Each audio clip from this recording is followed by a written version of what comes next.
Ok, hablemos sobre la representación gráfica de datos.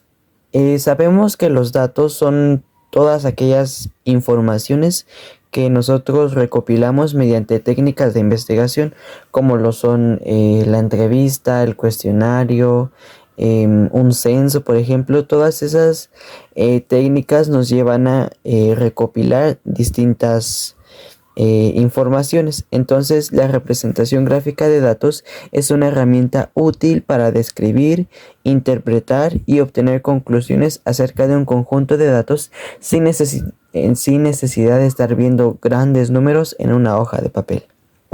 Entonces, veamos la primera forma de representación. Está el histograma. Ok, ¿cómo vamos a hacer un histograma? Primero elegimos los ejes rectangulares para que los datos estén horizontalmente, es decir, los datos van a estar acá. Ponemos, por ejemplo, rojo, amarillo, azul, verde, naranja. Y la frecuencia va a estar verticalmente. Si naranja lo prefirieron 4 personas, entonces vamos a trazar una línea hasta 4. En el eje horizontal vamos a poner los límites o las fronteras de clase. Esto sirve para cuando nosotros estamos examinando datos y necesitamos agruparlos mediante intervalos. Ya vamos a estar viendo eso. Entonces, acá en lo horizontal vamos a poner los límites o fronteras de clase. Si se dan cuenta, tenemos 21.5 a 43.5 a 65.5 a 87.5 y a 109.5. Estas son como que los intervalos en los que están agrupados los datos. Entonces, entre 21.5 y 43.5 hay en total 4 cosas. Entre 43.5 a 65.5 hay 7 cosas y así sucesivamente. Entonces se trazan rectángulos con su base igual a los intervalos, es decir, la base de aquí para acá es el intervalo y la altura va a ser igual a la frecuencia absoluta, es decir, a la cantidad de veces que se repiten los datos que están dentro de este intervalo.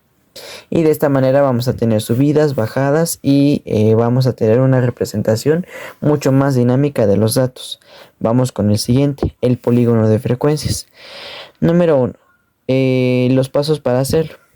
Los datos en el eje horizontal. Entonces datos para acá. 2, 7, 12, 17, 22, estos son los datos.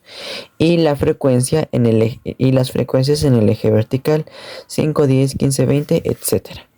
Entonces, como aquí ya no estamos hablando de intervalos, sino que ya estamos hablando específicamente de variables con una frecuencia dada, vamos a ubicar los puntos formados por los datos y la frecuencia. Entonces, digamos, si 2 se repitió en total 3 veces, entonces lo ponemos aquí un poquito abajito del 5 para que simule que es el 3. Si 7 llegó a 4 personas, entonces vamos a ponerlo un poquito abajo del 5. Si 27 llegó hasta 23 personas, lo vamos a poner un poquito arribita del 20 y abajo del 25. Y así sucesivamente. Ahora ya no ponemos rectángulos, es decir, ya no ponemos un gran bloque, porque esto no es un histograma, es un polígono de frecuencias. Entonces, después de que ya ubicamos todos los puntos formados por las variables y sus respectivas frecuencias absolutas, vamos a unir los puntos con líneas rectas. Y esto lo que nos va a llevar es a como algunas veces lleva a líneas así como zigzag, como escala de Richter o algo así. Y se le llama polígono de frecuencias porque puede originar varias figuras. Seguimos con el siguiente, la ojiva. La ojiva es muy curiosa. Si nos damos cuenta, vamos a tener los datos en el eje vertical. Una observación antes de seguir.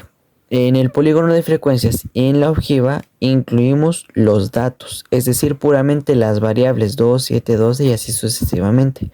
En cambio, en el histograma, por ejemplo, aquí 21.5 a 45.5 puede tener la variable 23, la variable 30 y así sucesivamente.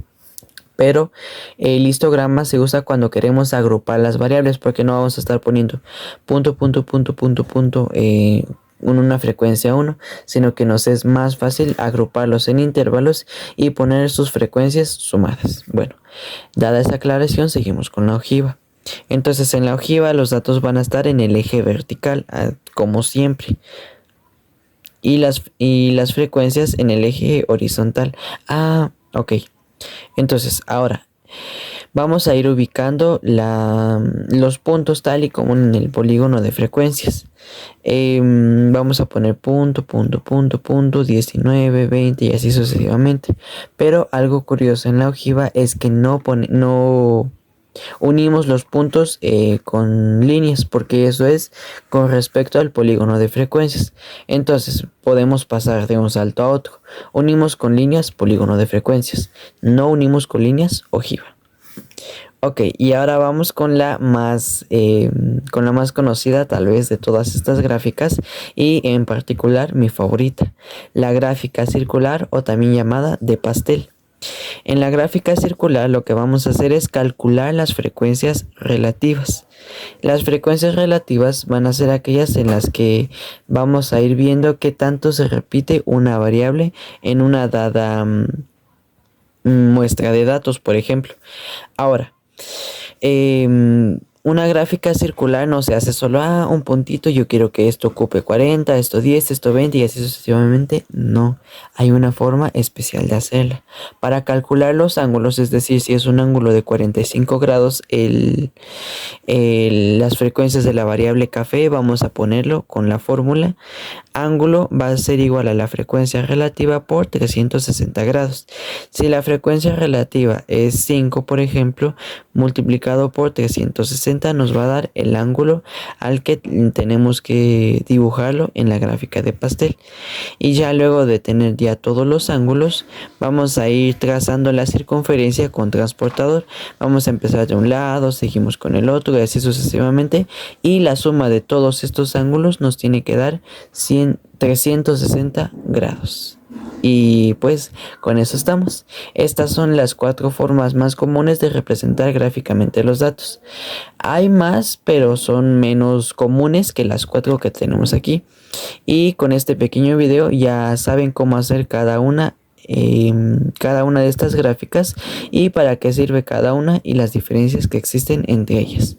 Y eso ha sido todo por hoy. Muchas gracias.